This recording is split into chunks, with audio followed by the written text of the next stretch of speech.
जय जय शङ्कर हर हर शङ्कर जय जय शङ्कर हर हर शङ्कर जय जय शङ्कर हर हर शङ्कर जय जय शङ्कर हर हर.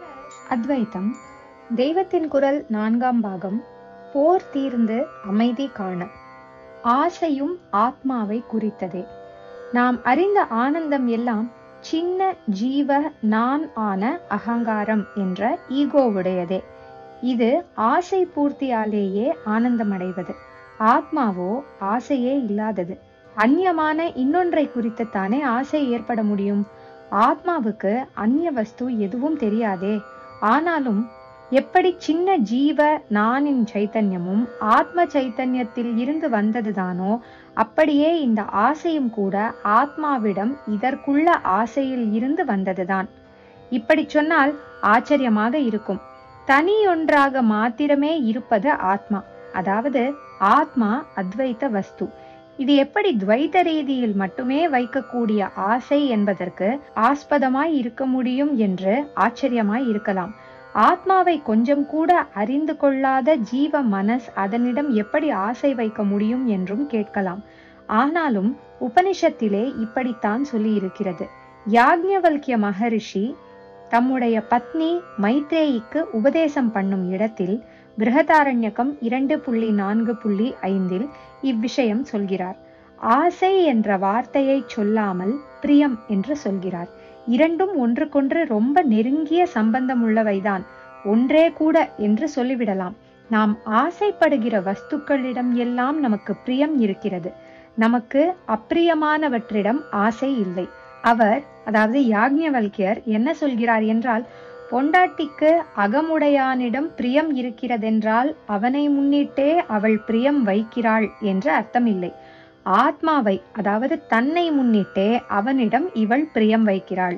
இப்படியேதான் அவன் இவளிடம் ஆசை வைப்பதும். புத்திரபாசம் என்ற பிரியம் அந்த பிள்ளைகளையே முன்னிட்டு அல்ல, ஆத்மாவை முன்னிட்டுத்தான். வித்தம், அதாவது பொருள் பிரியமாய் இருப்பதும் இதே காரணத்துக்காகத்தான் என்று சொல்லிக்கொண்டு போகிறார். நான் முன்னே சொன்னது நினைவிருக்கலாம். பொருளாசை கொண்ட ஒருவர் பிள்ளைக்காக பொருளை விட்டார், செலவிட்டார். அப்புறம் பிள்ளையை 2ஆம் பெண்டாட்டிக்காக விட்டார். தமக்கு உடம்பு சரியில்லாத போது அவளையும் விட்டு தாம் மட்டும் போஷாக்கு பண்ணி கொண்டார். அப்புறம் அந்த உடம்பிலேயும் ஞானேந்திரியத்துக்காக கர்மேந்திரியத்தை விட்டார். அதுகளை வெட்டி ஆபரேஷன் பண்ண சம்மதித்தார் என்று சொன்னேன். இதற்கு மேலே மனசின் ஆனந்தத்திற்காக எல்லா இந்திரியத்தையுமே விட்டுவிட்டு குடித்துவிட்டு கும்மாளம் போட்டார். மனசையும் விட்டுவிட்டு அவருக்கே இன்னதென்று இனம் தெரியாத உயிரின் ஆனந்தத்துக்காக. உயிர் ஆனந்தப்படுமா படாதா என்று கூட அவருக்கு தெரியாது, அது என்ன என்றும் தெரியாது.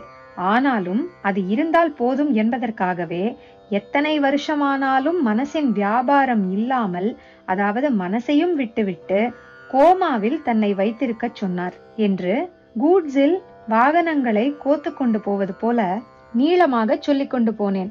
ஆழ்ந்து உள்ளே போனால் இந்த ஆசைக்கெல்லாம் ஆஸ்பதமாகும் உயிர் மூலம்தான் ஆத்மா என்பது புரியும்.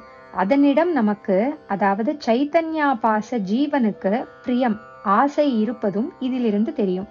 பணத்திடம் ஆசை பணத்துக்காகவே இருந்தால் அந்த பணத்தை பிள்ளைக்காக செலவழிக்க தோன்றாது. பிள்ளை ஆசையும் அவனுக்காகவே இருந்தால் இளையாளுக்காக அவனை திரஸ்கரிக்க தோன்றாது. இப்படியே இளையாள் ஆசையும் அவள் பொருட்டே இல்லை என்று தெரிகிறது.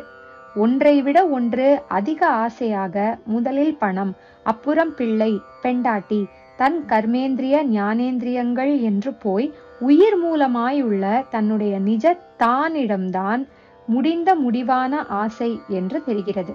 முடிவு என்றாலும் ஆரம்ப ஆசையில் இருந்து எல்லாமே அதை வைத்துத்தான். சின்ன நான் ஆன தன்னுடைய சொந்த மனசின் திருப்திக்காகத்தான் பணம், பிள்ளை, பெண்டாட்டி, சரீரம் முதலியவற்றில் ஆசை. இவை ஒவ்வொன்றிடமும் மனஸ் ஒரே மாதிரி திருப்திப்படாமல் ஒன்றை விட இன்னொன்றிடம் அதிக திருப்தி காண்பதால் தான் ஒவ்வொன்றாக ஆசையை விட்டு கொண்டே போயிற்று. உடம்புக்கு அப்புறம் மனஸ் தன்னிடமே ஆசைப்பட்டது.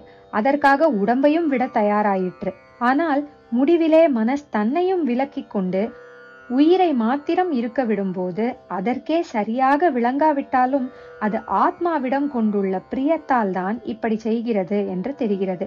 இப்படி இனம் தெரியாமல் இருக்கிற பிரியத்தை இனம் புரிவதாக ஆக்கி கொண்டால் இப்போதே மனசை ஆத்மாவிலே ஒடுக்கி இல்லாமற் பண்ணி கொண்டு ஆத்மாவாக மட்டும் இருப்பதற்கு எண்ணம் வந்துவிடும். ததஸ்ததோ நியம்யைதத் ஆத்மன்யேவ வச்சம் நயேத் என்று பகவான் உபதேசம் பண்ணியபடி செய்து பார்க்க தோன்றும். அசுரப்படை அழிவு ஆத்ம ஜெயமே. அவர் சொன்ன அந்த ஆத்மா வெறுமே இருப்பது என்றேன். அப்புறம் வெறுமே என்றால் வெறிச்சென்று சூன்யமாய் என்று இல்லை, அது சைத்தன்யமாய் ஆனந்தமாய் இருப்பது என்றேன். இருப்பதுதான் சத். ஜடமாயிராமல் உயிராய் அறிவாய் உணர்வாய் உள்ள சைத்தன்யமே சித். அந்த உணர்வு வெளியிலே ஒன்றை அனுபவிப்பதால் ஏற்படுவதாக இல்லாமல் தனது ஸ்வபாவத்திலேயே இருப்பதாக அனுபவிப்பதுதான் ஆனந்தம். சத் சித் ஆனந்தம் என்றே இதனால் ஆத்மாவை சொல்கிறார்கள். இது வெளியில் உள்ள ஒன்றை அறிவதாகவும் அதை குறித்து ஆனந்திப்பதாகவும் இல்லாமல் தன்னறிவாக, அதாவது ஸ்வபோதமாக, தன் உணர்வாக, சுவானுபூதியாக இருப்பதால் தான் வெறுமே என்று சொல்ல நேர்ந்தது. தனக்கு அந்நியமாய் இன்னொன்றில்லாத வெறுமே கேவல நிலையின் வெறுமே. அந்த நிலைக்கு போய் மனசு இல்லாமல், உடம்பு இல்லாமல், அதாவது உடம்பை நான் என்று நினைக்காமல் ஆனால்தான் காமக்ரோதாதி அசுரப்படை அழிந்து ஆத்ம ஜெயம் பெற முடியும். சாவினால் இப்போதுள்ள உடம்பை இல்லாமல் ஆக்கிக்கொள்ள முடியுமே தவிர உடம்பே இல்லாமல் ஆக்கிக்கொள்ள முடியாது. செத்தாலும் மறுஜன்மாவில் மறுபடி ஒரு உடம்பு, நரகத்தில் யாதனா சரீரம், சூசைடில் பேயுடம்பு என்று உடம்புகள் ஏற்படத்தான் செய்யும். அதனால் உடம்பு நான் இல்லை என்ற ஞானம்தான் சொல்யூஷனே தவிர சாவு அல்ல. தொல்லையின் மூல காரணம்.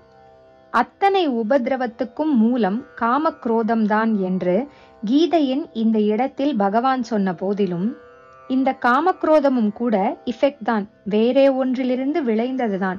இதற்கும் காஸ், மூல காரணம் உண்டு. அது மனஸ்தான்.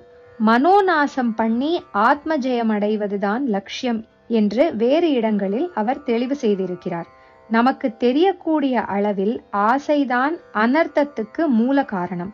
நாம் இருக்கிற நிலையில் பிரயத்தனப்படக்கூடியது ஆசையை அடக்குவதற்குத்தான். நமக்கு ஒரு கஷ்டம் வருகிறதென்றால் அதற்கு நேர் காரணமாக நமக்கு காட்டக்கூடியது ஆசைதான். ஆசைப்பட்டாயோ இல்லையோ படு அவஸ்தை என்கிறோமே, அப்படி. அதனால் நமக்கு கிட்டினதாக காட்டக்கூடிய ப்ராக்சிமேட்டாக ஆசை இருப்பதால் அதை காரணம் என்றார். ஆனால் இது மூல காரணம் இல்லை. மறுபடி புற்று வைக்கிற மூலமான கரையான் பூச்சி ஆசைதான் என்று சொன்னது முழுக்க சரியில்லை, முழுக்க தப்பும் இல்லை. ஆசைக்கு காரணம் மனஸ். அதற்கும் காரணமான மாயைதான் துவைத்த பிரபஞ்சத்துக்கே மூல காரணம். அதுதான் தாய்ப்பூச்சி. தாயாக சொல்வதும் அந்த மகா மாயையைத்தான். அது இருக்கட்டும். ஆனால் ஜீவனாக இருப்பவனின் பந்த நிலையை மனசின் மூலமாகவே மாயை உண்டாக்குவதால் மனோநாசமே ஜீவன் முயல வேண்டியது.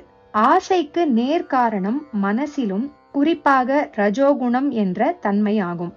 ரஜோகுண சமுத்பவக, ரஜோகுணத்தில் பிறந்தது ஆசை என்றே பகவான் சொல்கிறாராதலால் ரஜோகுணம்தான் ஆசைக்கு நேர்காரண வஸ்து என்று தெரிகிறது.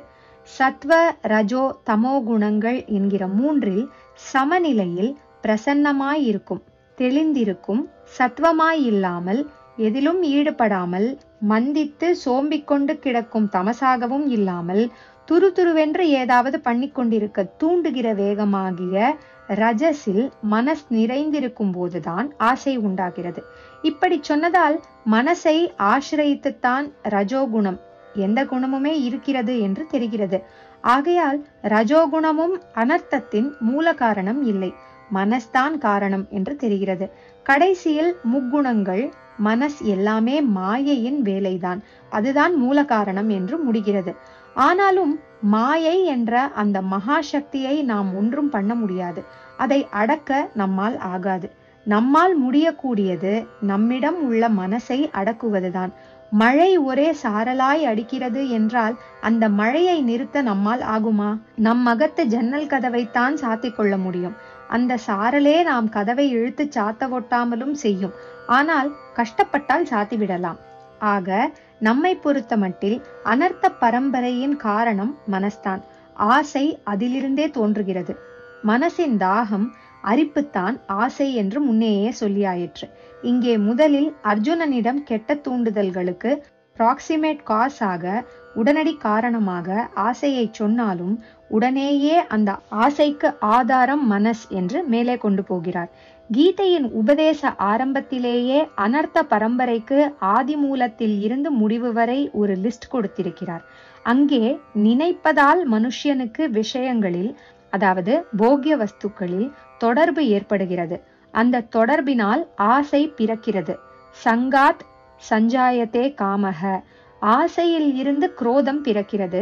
குரோதத்தில் இருந்து மோகம், மோகத்தில் இருந்து புத்தியின் கலக்கம், புத்தி கலக்கத்தில் இருந்து புத்தியின் அழிவே ஏற்படுகிறது. அப்புறம் ஆசாமியே வீணாய் பாழாய் போய்விடுகிறான் என்கிறார். கீதை 2வது அத்தியாயம் 62-63 ஸ்லோகம். காமம் ஆதி காரணம் இல்லை. நினைப்பு என்பது விஷயங்களில் தொடர்பு கொள்வதால் தான் காமம் உண்டாகிறது. நினைப்புக்கு ஸ்தானம் மனஸ். மனசிலிருந்துதான் எண்ணங்கள் உண்டாகின்றன. மனசை கொண்டே மாயை தனி ஜீவத்துவத்தை ஏற்படுத்துவதால் இரண்டையும் சேர்த்து மனமாயை என்று பெரியவர்கள் சொல்லி இருக்கிறார்கள். அதுதான் மூல காரணம். அது போனால்தான் காமக்ரோதாதி இழுப்புகளில் இருந்து விடுபட்டு சாந்தியும் சாஸ்வத சுகமும் பெற முடியும். நான் முதலில் ஆரம்பித்த இடத்தில், அதாவது கீதையின் 3ஆம் அத்தியாயத்தில் காமக்ரோதம் பற்றிய பகுதியில் பகவான் காமக்ரோதம்தான் பாபத்தில் ஜீவனை ஏவுகிறது என்று சொன்னதை தொடர்ந்தே இந்த ஆசைக்கு தீக்கு இந்திரியம், மனஸ், புத்தி ஆகியவை அதிஷ்டானம் என்று சொல்கிற போது இந்த 3னால் மாயை ஆத்மாவிலே உண்டாக்குகிற தனி ஜீவத்துவ பாவம்தான் எல்லா அனர்த்தத்துக்கும் மூல காரணம் என்று தெளிவு செய்து விடுகிறார்.